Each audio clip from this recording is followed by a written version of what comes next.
Gente, bom dia. Esse aqui é um breve devocional que eu quero fazer com você aqui nessa manhã. Eu estava aqui na minha casa meditando na palavra do Senhor agora na parte da manhã e pensando um pouco sobre essa questão da interdição do WhatsApp, né? Como que o bloqueio de uma simples ferramenta hoje atrapalha em muito a nossa comunicação com pessoas tanto próximas a nós como pessoas que estão distantes.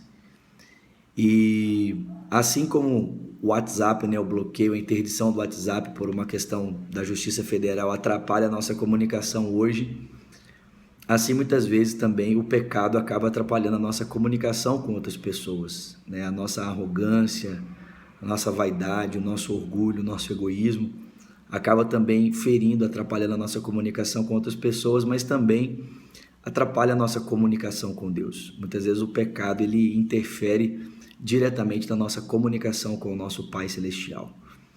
E a minha oração por você essa manhã, a minha oração pela minha vida, é que pelo Espírito de Deus a gente possa mortificar o pecado na nossa vida, a gente possa mortificar o pecado no nosso coração, para que a nossa relação com o Senhor e a nossa relação com o próximo não seja também ferida, não seja interrompida por causa dos nossos pecados.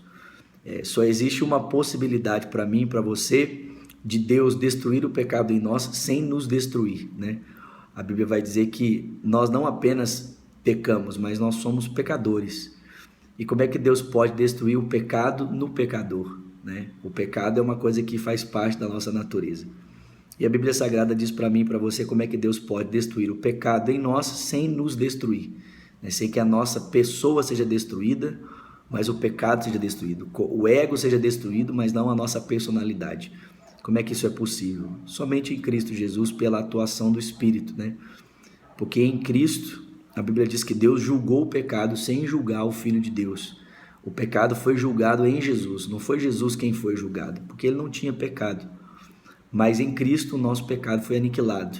Em Cristo o nosso pecado foi julgado, apesar de ele não ter sido julgado porque era inocente. Então, quando nós também estamos em Cristo, o nosso pecado é julgado e nós não somos julgados, porque uma vez encontrados no Senhor, então Deus pode aniquilar o nosso pecado sem nos aniquilar. Ele pode aniquilar o ego sem aniquilar a personalidade.